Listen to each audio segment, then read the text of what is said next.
Motivation versus self-discipline. Which is the key to habit formation? We are what we repeatedly do. Excellence then is not an act but a habit, said Aristotle. And in the realm of habit formation, motivation and self-discipline are the most recognizable players. Some tout self-discipline as the elixir for improvement, while others rally behind motivation as the way to make progress and enjoy the process. And you'll also find people that pit the two against each other. But do we have to pick between them? To get an answer, let's take a closer look at motivation, discipline, and the roles they play in habit formation. A closer look at motivation and why people crave it. Let us first look at the definition of motivation. It's a person's desire or willingness to do something. Feeling motivated about a project or a personal goal can only do you good. Motivation is the fuel that propels one to go to the gym and exercise for the first time. It's what drives a late waker to get up at 5 a.m. It's what rouses the procrastinating writer to pen over 2,000 words in one sitting. Brian Tracy once said, "The hardest part of any important task is getting started on it in the first place."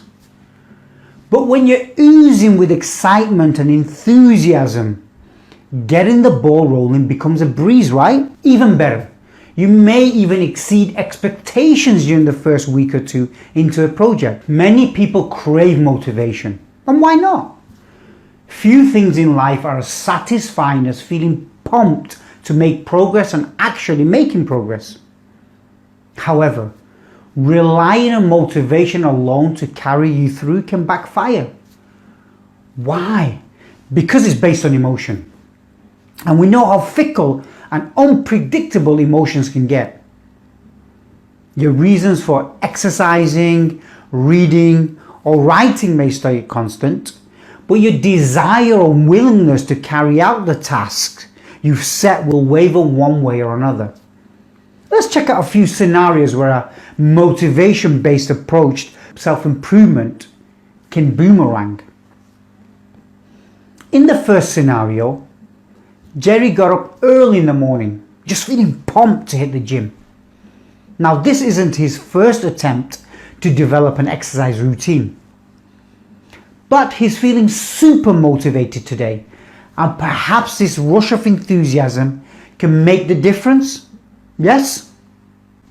So day one went well.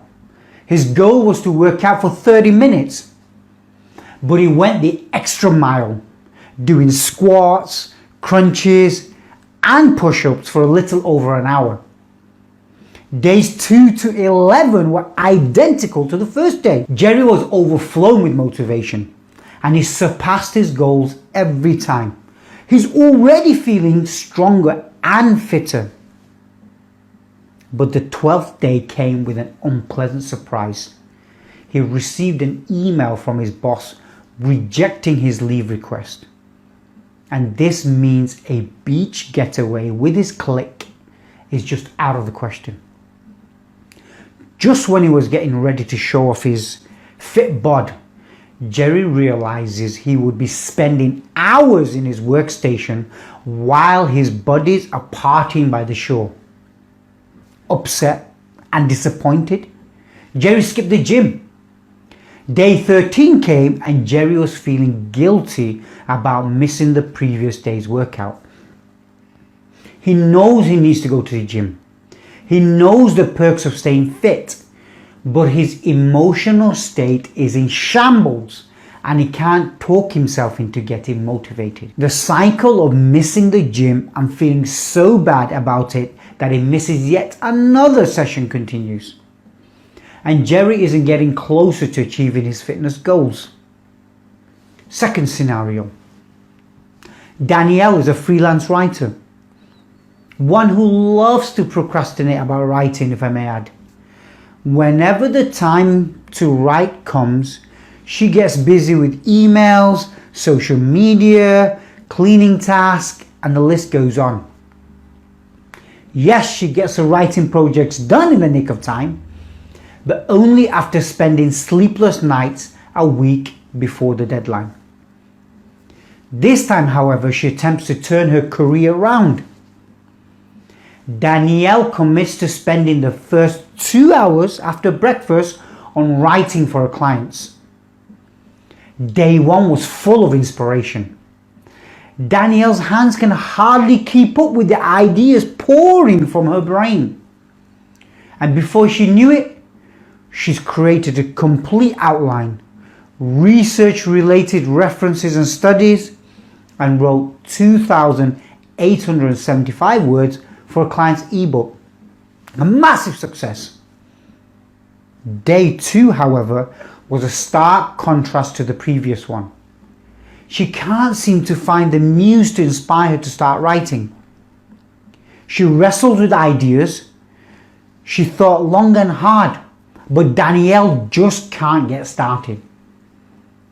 Danielle's level of motivation seesawed for weeks, and so does her productivity levels. After a month, she stuck to her after breakfast writing routine in only 11 out of 20 days. She's not developing the consistency she wants. She's not writing often enough to finish projects faster so she can take on more clients.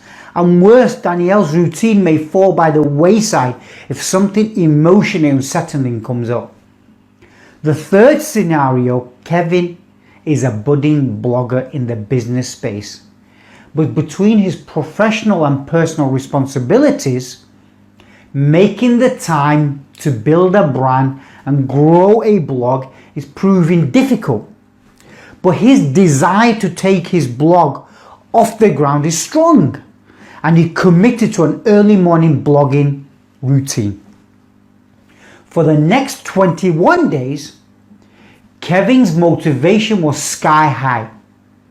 Kevin got up at 5 a.m., took a bath and breakfast, worked on the blog from 5:45 a.m. to 7 a.m. He networked on LinkedIn, wrote blog posts, and engaged with people on Twitter. Kevin started seeing success. His blog's traffic had a small but noticeable increase. His network is now a little wider, and his Twitter following has grown by the dozens in the past 21 days. But after 3 weeks of inspired and meaningful work, he stopped as if snatching the failure from the jaws of success. The enthusiasm and strong desire to work, which Kevin came to relish, ran out all of a sudden. Without the feel-good emotions, blogging early in the morning doesn't sound appetizing. You probably experienced the same dip in levels of motivation just when you're generating momentum. Why does this bizarre turn happen? Shouldn't accomplishing a day's task make us feel better and compelled to do more? The answer takes us back full circles to emotions and their nature. In his book, The Laws of Emotion, Dutch psychologist and professor Nico Frigge laid down the law of habituation and said continued pleasures wear off, continued hardship lose their poignancy. Excitement, desire, willingness, these positive emotions one feels in anticipation of a task are fleeting, lasting for only 3 to 6 weeks. As a task becomes a habit, people lose the emotional attachment and they see work for what it is, work. So is emotion bad? So is motivation bad? Far from it. How can feeling good and making impressive progress on a goal be bad? However, motivation is a sprinter. It can help us finish short-term projects fast and strong, but when undertaking long-term endeavors or developing good habits, strong and positive emotion can only get you started. To get through the long haul, you need discipline. The unappealing image and unbeatable advantage of self-discipline. Self-discipline refers to one's capacity to control his or her feelings and inclination in pursuit of what aligns with their values. Do you see the night and day contrast between motivation and discipline? While the former relies on one's desire and willingness, the latter uses grit to do what needs to be done regardless of one's emotional state. Self-discipline is the number one ingredient for success. Michael Jordan practiced and trained every single day to be, well, the Michael Jordan. Chess Grandmaster Wesley So became the world number 2 without a coach, but only after focusing on his training and turning away from the internet. Wolfgang Amadeus Mozart trained intensively from a young age, and by age 10, his skill as a composer rivaled most of his old and established peers. You can bet that these highly successful people have had their fair share of bad days. On some days, getting out of bed to train must have felt like scaling Mount Everest, and you can be sure they've thought of ditching practice for more fun and less demanding pursuits. But they didn't. Most of the time, yes, these fine folks sure have fallen prey to temptation and distractions more than once. However, they didn't let guilt and negative emotions paralyze them and their progress. But here's the catch. Strengthening your resolve and self-discipline is anything but easy. Developing self-discipline feels uncomfortable. Head over to Amazon book section and you will find the motivational self-help section stocked with over 89,000 books. As for self-discipline, the topic doesn't even have its own section, and a search yields only 8,700 books. You can see the same trend in Reddit. The Get Disciplined subreddit only has over 200,000 members, while the Get Motivated subreddit boasts more than 10 million subscribers. And when you go to YouTube, finding videos of rousing speeches is easier than finding videos on how to develop self-control. What's up with the lopsided preference for feeding motivation rather than getting discipline? The answer? Because developing self-discipline is uncomfortable. When you're motivated, getting started on a project or a task is easy. You're excited. You're pumped. And decisive action is a logical follow-up. When strengthening self-discipline, however, you're not enthusiastic about a task. Maybe you feel neutral. But most of the time you'd rather do something else, like watch TV, chat on Facebook, or play video games. Anything that's more fun than the task at hand. And you have to do what you've set out to do anyway. In simple words, it feels uncomfortable. You will have to endure crappy emotions for a long time. What does a writing practice, a thrice-a-week gym routine, and a nightly reading habit have in common? These productive behaviors take an awfully long time to become a habit. In a 12-week study involving 96 people, researchers found that it takes exactly 66 days before a new behavior becomes a routine. Ultimately, you want your daily tasks to become daily routines. Going back to Nico Friedger's law of emotion, a behavior becomes devoid of any emotional attachment after enough repetition. The euphoric feelings of motivation disappear, and so does pain and exertion necessary in habit formation. Unfortunately, the positive emotions runs out faster than the uncomfortable ones, and the latter can persist for twice as long. You will fail on some days, guaranteed. Look at the following self-talk. Oh crap, I missed yesterday's workout. I can't ace my goals 100%. The red dot will look terrible in my progress tracker. I failed big time. Maybe I should just start all over again next week so I can get another shot at 100% win. See how that escalated quickly? I've had the exact conversation with myself a few weeks ago. And I almost let the guilt destroy my progress. I had to wrestle with the negative self-talk so I can bounce back the next day. One is bound to fail on some days on his or her quest for self-discipline. And a few mental wrestling matches are inevitable. You must always look at the bigger picture.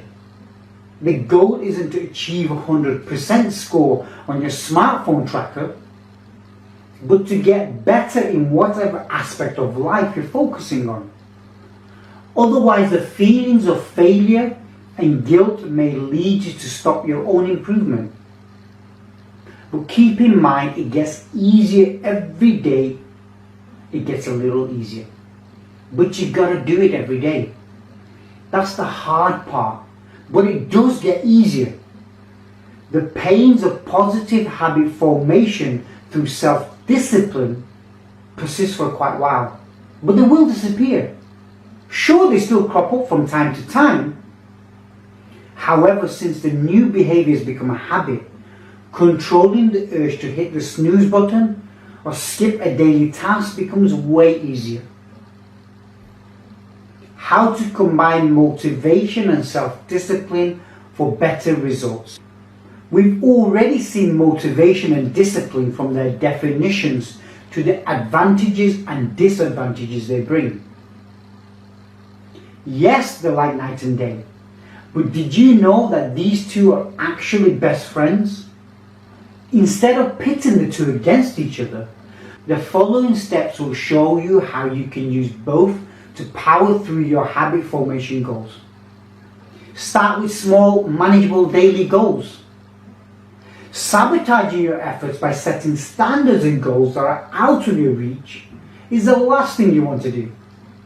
Instead, go for the small and manageable daily goals. Instead of saying, I will write for 2 hours every day, set a 30-minute writing practice in the morning. Want to get fit and muscular?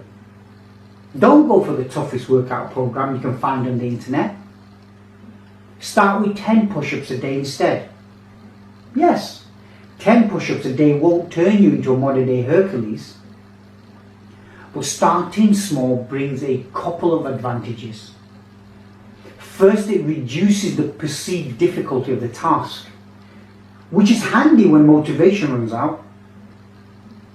Next, small tasks still help you build the self-discipline you will need to take on bigger goals. And last but not the least, you can always up the duration or difficulty of your exercise, writing, or reading routine when you're ready. Ride out the motivational wave. The first 2 to 3 weeks of habit formation are often filled with motivation and excitement. And you do best to ride out that wave. If you feel like exceeding 30 minutes of focused writing, go ahead and write for as long as you'd like. Take this as an opportunity to make massive strides towards your goal. But always remember, sitting down to work and getting things done will always feel exhilarating. So savor today's victory. Enjoy being motivated to achieve targets you've set for yourself. Just remember not to get addicted to it. Don't kill the motivation. Did you know that telling others of your goals, the new habits you want to form, or the positive changes you're planning makes them less likely to happen? You see, these announcements are often met with congratulations or a handshake, followed by praises. And these social acknowledgements trick the brain into thinking you've already hit your target. The result? The motivation to move forward plummets. This phenomenon has been studied numerous times, from 1926 to 2009, and the results have always been the same. People who tell others their goals lose their drive and are less likely to achieve their vision. We already know that motivation is fleeting, so why not keep it around for longer by staying silent and letting the results speak for themselves? Expect the tough days ahead. At one point in your quest for self-improvement, motivation will run out, like in the scenarios in the motivation section. A bad event might leave your emotions in shambles. Your enthusiasm for the task may fluctuate, or your mind may grow numb to the pleasure of getting things done. You have to mentally prepare for the inevitable low motivation days. Always keep in mind that those days are normal and that your emotional state shouldn't get in the way of progress. This will take willpower. But since you set small and manageable daily goals, your self-discipline and control are less likely to be overwhelmed. Reward yourself and renew your willpower. Self-discipline and willpower are like muscles. They also need a break after long bouts of exertion. Here are some tried and tested to recharge your mental batteries. Mindfulness meditation. A few minutes of meditation every day can boost one's willpower by building up grey matter. Note, 2, that the increase in grey matter happens in the regions of the brain associated with decision making and emotion regulation. Get a good night's sleep. Sleeping soundly for 7 hours at least can help keep your prefrontal cortex in good shape. This region of the brain is essential for self-discipline as it deals with handling emotions, processing complex thoughts, and solving problems. Reward yourself so you keep up your exercise routine for a week without skipping a beat. Good job. Now go out and reward yourself. See a movie. Take your spouse on a date. Or dine at a new restaurant. Just make sure you're munching on something healthy.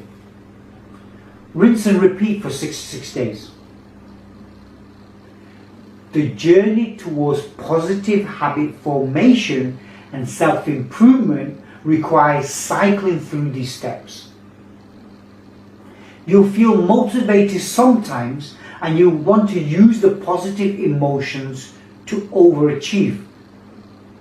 On other days, emotion runs low and getting started on a task requires self-discipline. And when you power through a week of tasks using willpower, you will want to take a break and recharge. But after the roller coaster ride lasting for 66 days, the new behavior becomes a habit. It becomes a part of you, and performing tasks which used a lot of mental fortitude will feel as easy and natural as breathing. Congratulations, you've just transformed yourself for the better.